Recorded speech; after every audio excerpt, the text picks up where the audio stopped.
మీరు మీ అభిమాన shows and serials TV కన్నా ముందు ఈటీవీ విన్ యాప్ లో చూడండి.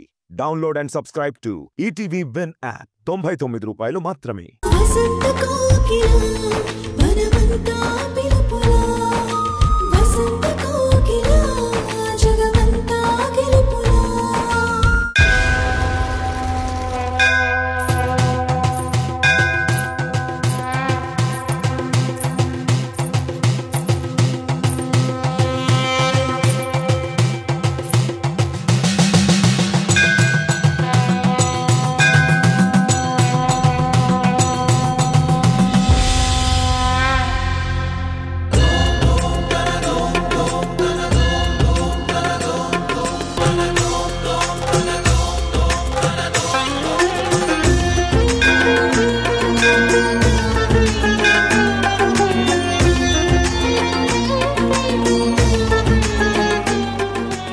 దేవుడా, అమ్మాయిల జీవితంలో పెళ్లి అనేది ఒక అందమైన కళ. ఆ కళని కోరికగా మార్చి ఎన్నోసార్లు నీ ముందుంచాను. నువ్వు మర్చిపోకూడదని మళ్ళీ మళ్ళీ గుర్తు చేస్తూనే ఉన్నాను. నేను పెళ్లి చేసుకోబోయేవాడు అందంగా ఉండాలి, బాగా డబ్బున్నవాడై ఉండాలి. ఇన్ని రోజులు సుఖాలు సంతోషాలు లేకుండా పెరిగిన నాకు విలాసాలంటే ఏంటో చూపించాలి. నేనే లోకంగా బ్రతకాలి. తన జీవితంలో నేను తప్ప ఎవ్వరూ ఉండకూడదు, నన్ను తప్ప ఎవ్వరిని ప్రేమించకూడదు. ఆఖరికి స్నేహితులని కూడా నా కోసం దూరం పెట్టేంత పిచ్చిగా నా వెనకే తిరగాలి. నేను నా భర్త తప్ప మాకు వేరే ప్రపంచం ఉండకూడదు. మూడో మనిషి మా మధ్యలోకి రాకూడదు. నా కోరికల్లో స్వార్థం ఉందో నాకు తెలుసు, కానీ నేను నా భర్తతో ఎలా ఉంటానో నా భర్త కూడా నాతో అలాగే ఉండాలనుకోవడం తప్పు కాదని నా బలమైన నమ్మకం. నా నమ్మకాన్ని గెలిపించాల్సిన బాధ్యత మాత్రం నీదే స్వామి. నేను కోరుకున్న లక్షణాలున్న వ్యక్తి నాకు భర్తగా అయ్యేటట్టు ఆశీర్వదించు.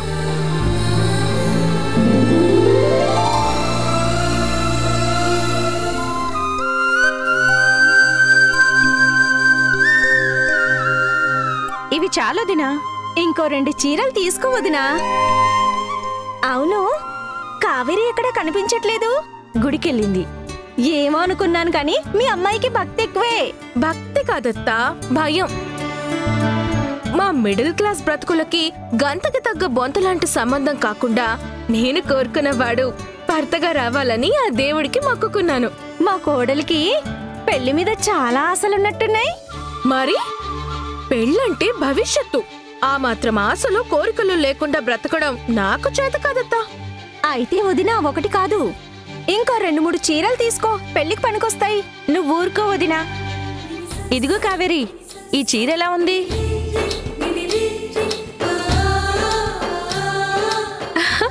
బాగుందమ్మా. ఎంత? 350 అంట. ఏంటి 350 రూపాయలా? చిచ్చే, ఇలాంటి చీర నా ఒంట మీద పడితే తేళ్లు జరులు పాకినట్టుంటుంది. కనీసం 1000 రూపాయలైనా పెట్టి కొనకపోతే నాకు చీర కట్టుకోబుద్దయ్యదు. మింగ మెతుకులేదు కానీ మెడలోకి ముత్యాల హారం కావాలన్నదంట నీలాంటిది. ఏ లోకాన ఉన్నాడో మహానుభావుడు. మీ నాన్న పోతూ పోతూ చిల్లి గవ్వ కూడా ఇవ్వలేదు. చాంతాడంత అప్పుల చిట్ట ఇచ్చి వెళ్ళాడు. ఆ ఆస్తులన్నీ అమ్మితే కాని వాటన్నిటినీ నేను తీర్చలేకపోయాను. ఆఖరికి ఇల్లు తప్ప మనకంటూ ఏదీ లేదు. ఎప్పుడు ఏ పని దొరికితే అది చేసుకుంటూ పొట్ట నింపుకుంటున్నాం, రోజులు గడుపుకుంటున్నాం. ఇలాంటి పరిస్థితులలో నీకు 1000 రూపాయల చీర కావాల్సొచ్చిందా? అమ్మా, మన దరిద్రాన్ని ఈ 4 గోడల మధ్య అనుభవిస్తున్నది సరిపోనట్టు బయటికి వెళ్ళినప్పుడు కూడా అందరికీ తెలిసేట్టు చెయ్యాలా? ఖరీదైన చీర ఒక్కటి కూడా లేదు. అది చెప్తుంటే అర్థం చేసుకోకుండా నా మీద అరుస్తావేంటి? నేను కాదే తల్లి, నువ్వు నన్ను, మన బ్రతుకుల్ని అర్థం చేసుకోవడం లేదు. ఏదైనా కష్టం వస్తే నీకు నేను, నాకు నువ్వు తప్ప మనకెవ్వరూ లేరు. ఎందుకు లేరు? సిటీలో ఆకాశ్ మామయ్య ఉన్నాడు కదా, అతను కోటేశ్వరుడని నువ్వే చెప్పావు. ఈ ఇల్లు కూడా అమ్మేసి మనం ఆ ఇంటికి వెళ్ళిపోతే దర్జాగా బ్రతకచ్చమ్మా. అది జరగదు కావేరి, మనం అక్కడికి వెళ్ళకూడదు. ఆకాష్ మామయ్య గురించి ఎప్పుడు చెప్పినా నువ్విలాగే మాట్లాడతావు. మన బ్రతుకులు ఎప్పటికీ మారవు. ఏంటి వదినా, మీరు మాట్లాడుకునేది నిజమా? మీ తమ్ముడు కోటీశ్వరుడా? అవునదినా, తమ్ముడు అంటే దూర బంధువులే. కాని చిన్నప్పటి నుండి నేనంటే చాలా ప్రేమగా ఒకే తల్లి బిడ్డల్లా ఉండేవాళ్ళం. ఎప్పుడు అక్క అక్క అంటూ నా వెనకాలే తిరిగేవాడు. మరి అంత ప్రేమున్నప్పుడు ఆ ఇంటికి వెళ్ళడానికి ఏంటి సమస్య? ఇదిగో అంతా వీళ్ళ నాన్న వల్లే. ఒకసారి డబ్బు అవసరమై అడగడానికి వెళ్తే ప్రస్తుతానికి లేవు అని చెప్పినందుకు పెద్ద గొడవ చేశారు. ఇద్దరికి మాటామాట పెరిగి మొహాలే చూసుకోవడమే కాదు కదా, కనీసం ఫోన్లు చేసుకోవడం కూడా మానేశాం. అలా మా బంధం దూరమైపోయింది. తప్పు అన్నయ్య గారిది అని నువ్వే అంటున్నావు. ఇప్పుడు నువ్వు ఆ ఇంటికి వెళ్ళి మాట్లాడితే ఖచ్చితంగా మీ తమ్ముడు అర్థం చేసుకుంటాడేమో అనిపిస్తుంది వదినా. ఇదే మాట నేను కూడా చాలా సార్లు చెప్పానత్త, కానీ మా అమ్మే వినట్లేదు. చాలే ఊరుకో. ఆకాష్కి మా మీద కోపం ఉండడం వల్లే ఇన్ని రోజులు అతను కూడా ఫోన్ చేయట్లేదు. లేదంటే వీళ్ళ నాన్న చనిపోయినప్పుడే ఈ ఇంటికి వచ్చేవాడు కదా. విషయం తెలియదేమో, లేదంటే అడిగిన వెంటనే డబ్బు ఇవ్వలేకపోయానన్న బాధ కూడా ఉండొచ్చు. మీ తమ్ముడు గురించి నువ్వు ఎలా అనుకుంటున్నావో, మీ తమ్ముడు కూడా మీరంతా అతని మీద కోపంతో ఉన్నారు అనుకుంటున్నాడేమో. ఇంతకీ మీ తమ్ముడికి పెళ్ళయిందా? అయ్యింది. మొదటి భార్య చనిపోతే రెండో పెళ్లి చేసుకున్నాడని తెలిసింది. ఓహో, 2 సార్లు అయ్యిందా? వదినా, నువ్వేమైనా అనుకో కాని ఇక్కడున్న కష్టాలు దూరం అవ్వాలి అంటే మీ తమ్ముడింటికి వెళ్ళడమే కరెక్టు. అతనికి ఎవరూ లేరు కాబట్టి ఒక పెద్ద దిక్కులా ఆ ఇంట్లో ఉంటే నీకు ధైర్యంగా ఉంటుంది, పెళ్ళిడికొచ్చిన కావేరికి కూడా మంచి జరుగుతుంది. అవునమ్మా, వెళ్దామమ్మా. అత్తయ్య కూడా చెప్తుంది కదా. ఒకవేళ మామయ్యకి మనం ఆ ఇంట్లో ఉండడం ఇష్టం లేదనిపిస్తే వెంటనే వచ్చేద్దామమ్మా. ప్లీజ్ అమ్మా.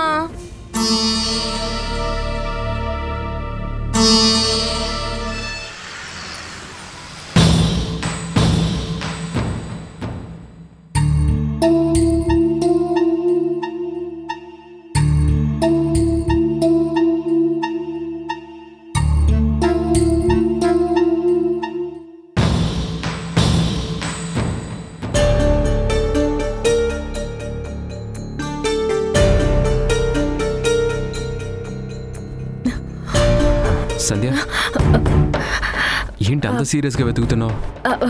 అబే ఏం లేదు. ఫ్రెండ్స్గా ఉండాలంటే ఫస్ట్ ప్రిన్సిపల్ ఏంటో తెలుసా? నిజాన్ని దాచకూడదు, అడిగితే అబద్ధం చెప్పకూడదు.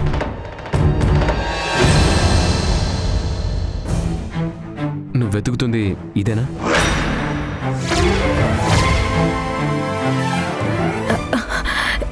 ఈ లెటర్ మీ దగ్గరికి ఎలా వచ్చింది? దొంగతనం చేశాను. దొంగతనమా? అవును. ఆకాష్ని కాపాడడానికి నేను పెట్టిన కండిషన్కి నువ్వు ఒప్పుకో అనుకున్నాను. డైరెక్ట్గా జైలుకి వెళ్ళి ఆకాష్కి చెప్తావో లేదంటే వినాయకరావు గారికి ఫోన్ చేసి మాట్లాడతావేమో అనుకున్నాను. కానీ భర్తని కాపాడుకోవడానికి ఇంత సాహసం చేస్తావని అనుకోలేదు. ఇలాంటి నిర్ణయం ఎందుకు తీసుకున్నావో రాత్రంతా ఆలోచించాను, కానీ నాకు అర్థం కాలేదు. అప్పుడే నీ రూమ్ బయట నుంచి వెళ్తున్నప్పుడు కన్నీటితో నువ్వు ఉత్తరం రాయడం, అది ఆకాష్ ఫోటో వెనక పెట్టడం నేను చూశాను. నువ్వు నిద్రపోతున్నప్పుడు ఆ లెటర్ని తీసి చదివాను. నిజంగా భార్యగా నీ స్థానం, స్థాయి ఎంత గొప్పదో ఆ క్షణం అర్థమైంది.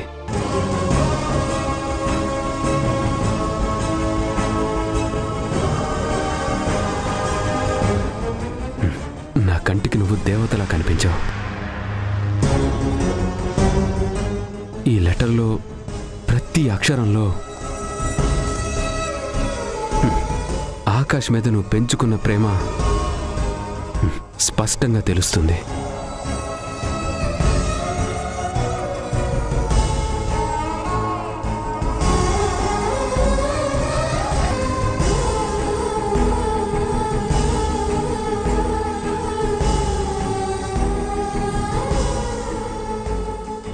ప్రియమైన శ్రీవారికి ఇన్ని రోజుల మన ఎడబాటు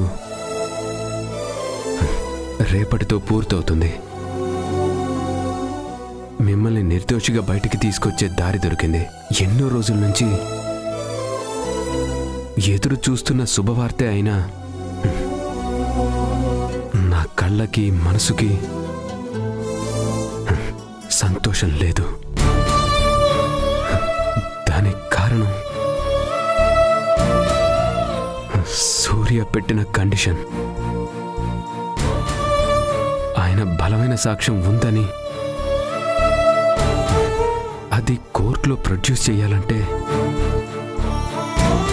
నేను అతని భార్యగా ఆయనింటికి రావాలని చెప్పారు. నా ప్రాణం కన్నా ఎక్కువైన మీకోసం తప్పక ఒప్పుకుంటున్నాను. భర్త చనిపోయాడనుకున్న ఆడది ఇంకొకరితో తాళి కట్టించుకోవడంలో తప్పులేదు. కానీ చనిపోయాడన్న భర్త తిరిగి వచ్చిన తరువాత అతనికి భార్యగా మారడం, అతనితో జీవితాన్ని పంచుకోవడం నా దృష్టిలో వ్యభిచారంతో సమానం.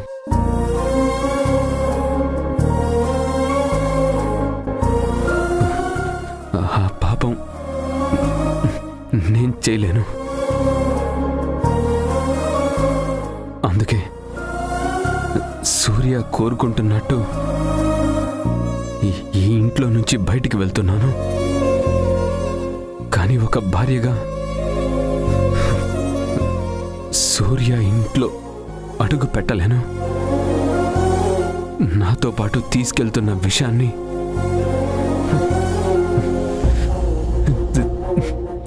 విషం తాగి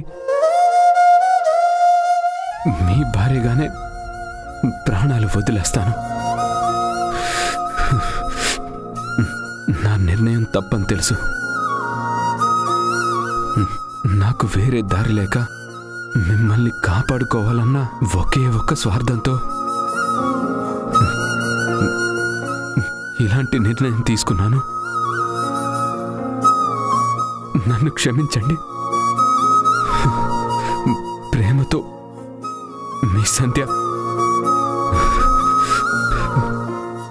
వైఫ్ ఆఫ్ ఆకాష్.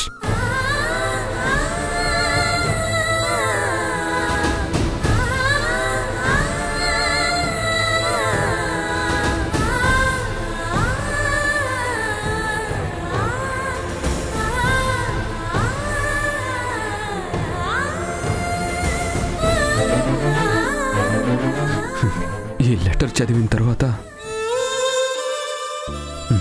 నా మీద నాకే అసహ్యం పుట్టింది సంధ్య. నేను ఆడుతున్నది నాటకమైనా కూడా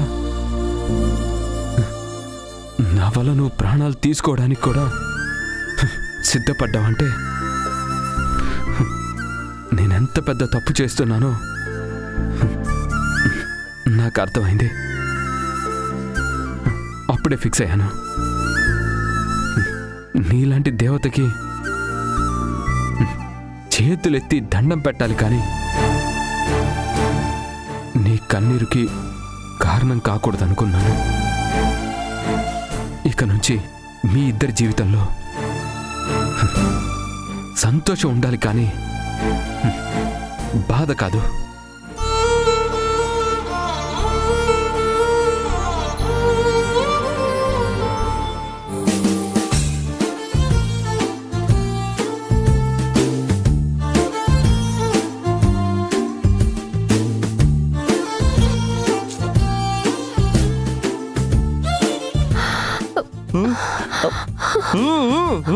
చాలు బాబ్జీ, ఇప్పటికే 20 రౌండ్స్ అయ్యాయి. ఇంకొక 5 చేస్తే 25 అవుతాయి. అప్పుడు రెస్ట్ తీసుకో. ఇంకా 5? నా వల్ల కాదు. అవుతుంది. Come on start.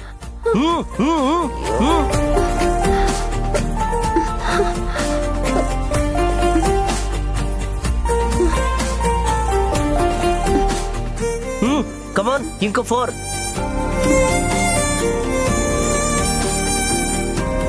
కమాన్ కమాన్. ఏంటి పండు, మా బాబ్జీ పనిష్మెంట్ ఇస్తున్నాడా? పనిష్మెంట్ లాంటి ఎక్సర్సైజ్. ఈ వాకింగ్ బదులు కిచెన్ లో పనులు చేస్తానంటే ఒప్పుకోవడం లేదు. చెప్పాను కదా, బాబ్జీ ఒక్కసారి కేర్ తీసుకోవడం మొదలు పెడితే ఇలానే టార్చర్ గా ఉంటుంది. ఏంటి దివ్య, నువ్వు కూడా ఇలా వాకింగ్ చేస్తే డెలివరీ టైంలో ఇబ్బంది ఉండదని డాక్టర్ గారు చెప్పారు. వాకింగ్ చేయాలి బాబ్జీ, అలాని ఎప్పుడు పడితే అప్పుడు కాదు. నడిచి నడిచి నీరసం కూడా వస్తుంది దివ్య. తర్వాత రెస్ట్ తీసుకుంటారు కదా, పర్లేదు. దివ్య, నువ్వు రౌండ్స్ లెక్క పెడుతూ ఉండు, నేను నీకు కాఫీ తీసుకొస్తాను. రా కూర్చో. నేనెక్కడికి వెళ్ళలేదు, అంతా చూస్తున్నాను. జస్ట్ ఒక్క నిమిషం బాబ్జీ గారు, ప్లీజ్. ప్లీజ్ అంటుంది కదా బాబ్జీ, ఈ రోజు కొదిలే, రేపు కంటిన్యూ చేస్తుంది. సరే, దివ్య చెప్పింది కాబట్టి ఓకే. థ్యాంక్ యూ బాబ్జీ గారు. Thank you Divya.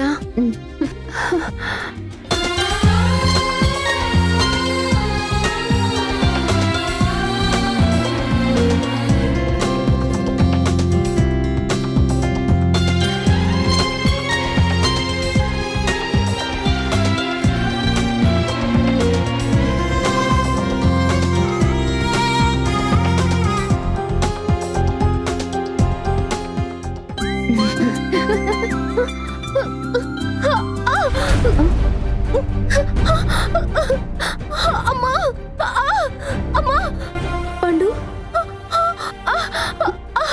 Pains start అయ్యాయి దివ్య. పండు కొంచెం ఓర్చుకో. పండు ఓర్చుకో, కొంచెం ఓర్చుకో. పండు ఓర్చుకో. పండు. బాబ్జీ, బాబ్జీ.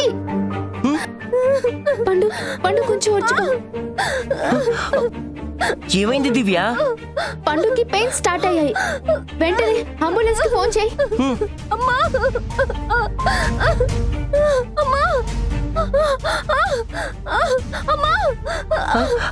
త్వరగా రండి.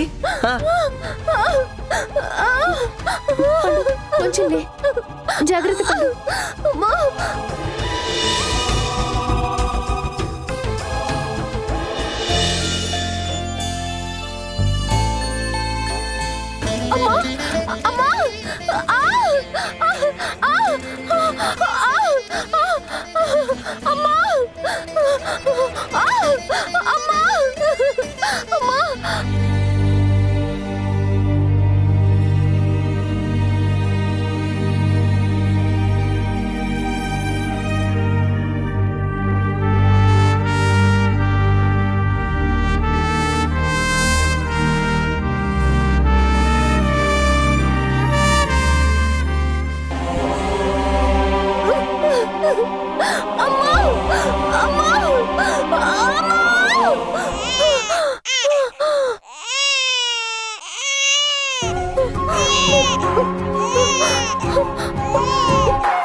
మేడం, ఆడపిల్ల పుట్టింది.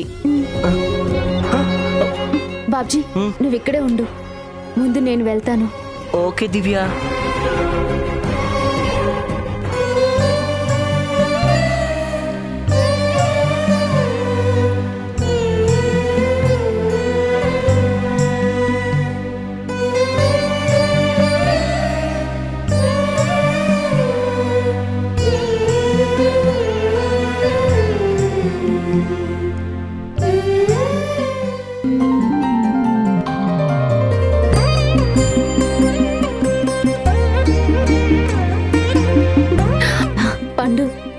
పాప చాలా అందంగా ఉంది. ఆ అందం వెనుక తండ్రి పక్కన లేడన్న బాధ కూడా ఉంది దివ్య. నేనిచ్చిన మాట నువ్వు మర్చిపోయినా నాకు గుర్తుంది పండు. బిడ్డ పుట్టిన వెంటనే తండ్రి చేతిలో పెడతాను అన్నాను. ఇప్పుడది నిజం చేయబోతున్నాను. అది ఎప్పటికీ జరగదు దివ్య. ఎందుకంటే నా లవర్కి ఆల్రెడీ పెళ్ళయ్యింది. భార్య అంటే అతనికి ప్రాణం. ఒంటరిగా పాపని నేను పెంచాలే తప్ప నాన్న అని పిలిచే అదృష్టం లేదు. ఎందుకు లేదు? అదృష్టాన్ని ఇప్పుడే నీ కళ్ళ ముందుకు తీసుకొస్తాను. బాబ్జీ,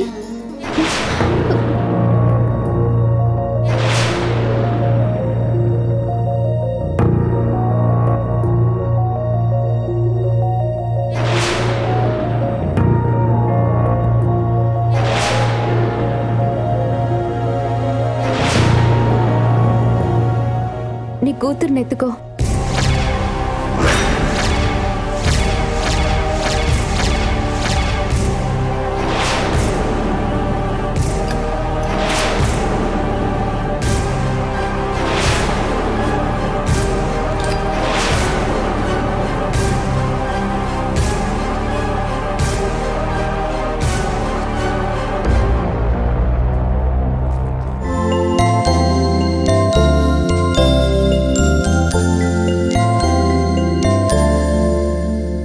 ఏమండి, హారతి తీసుకోండి.